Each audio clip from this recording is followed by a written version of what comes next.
Tidak ada siksaan bagi mereka, para penduduk kaum Antioquia, melainkan datanglah satu suara teriakan dari langit, kemudian seluruh penduduk Antioquia meninggal dunia. Sallallahu ala Muhammad. Surah Yasin, mungkin bagi para Yasin lover, surat ini sudah tidak asing lagi di telinga kita. Karena surat ini seringkali kita baca pada acara-acara tertentu, atau kita baca untuk kita khususkan kepada orang-orang yang meninggal dunia. Iqra'u Yasin ala mautakum. Surah Yasin adalah surah ke-36 di dalam Al-Quran yang terdiri dari 83 ayat. Arti dari kata Yasin menurut para ulama yang paling aman adalah termasuk dari ayat-ayat mutasyabihah, di mana arti dari kata Yasin artinya adalah Yasin, talutu ilallah, hanya Allah yang tahu.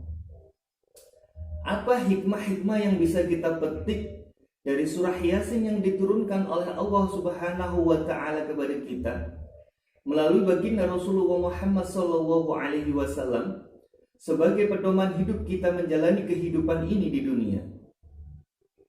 Yang pertama, surah Yasin mengajarkan kepada kita bahwa kehidupan ini nanti akan mengalami yang namanya kebinasaan, bahwa kita akan menghadapi yang namanya hari akhir, akan ada yang namanya hari kebangkitan, akan ada yang namanya hari perhitungan, dan kita akan menemui yang namanya surga atau neraka.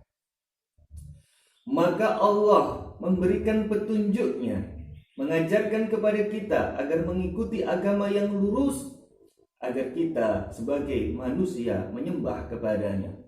Wa an'buduni hada siratum mustaqim. Walaqad adalla minkum jibilan katsira afalam takunu ta'qilun. Dan sesungguhnya setan itu adalah musuh yang nyata yang akan menyesatkan sebagian besar dari golongan kita manusia.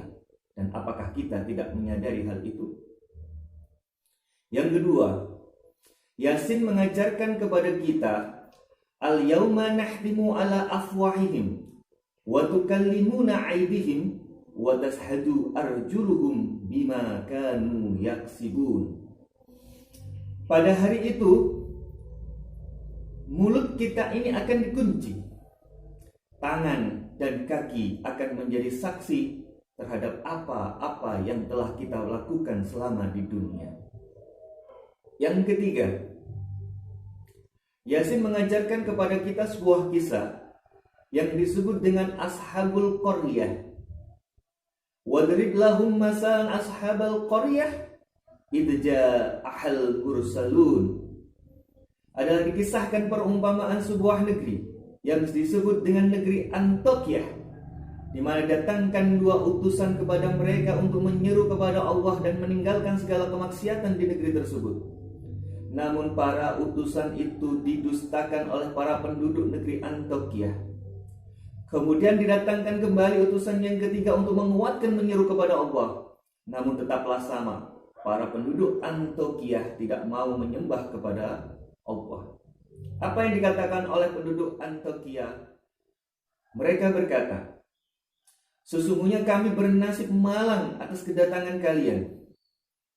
Maka jika kalian tetap menyeru kepada kami, maka pasti kami akan menyayat-nyayat kalian, akan merajam-rajam kalian dan membunuh kalian. Di kisah Ashabul Qaryah ini, ada seorang mukmin yang dikisahkan di dalam surah Yasin. Seseorang datang dari ujung kota yang menyeru kepada kaumnya, wahai kaumku, ikutilah para utusan ini. Mereka yang tidak menerima imbalan, yang tidak meminta imbalan. Mereka menyeru agar kita menyembah kepada Allah Subhanahu wa Ta'ala, karena tidak ada alasan bagi kita untuk tidak menyembahnya, karena Dialah yang menciptakan kita. Namun para penduduk Antioquia tetaplah dengan kondisinya, dengan pendiriannya. Mereka tidak mau menyembah kepada Allah. Akhirnya orang mukmin tersebut dibunuh oleh para penduduk Antioquia. Ketika orang mukmin itu meninggal dunia, Allah memberikan azab kepada penduduk kaum tersebut. Kanat illa sayhatan wahidatan fa idahum khamidun. Tidak ada siksaan bagi mereka, para penduduk kaum Antioquia, melainkan datanglah satu suara teriakan dari langit, kemudian seluruh penduduk Antioquia meninggal dunia. Sallallahu ala Muhammad.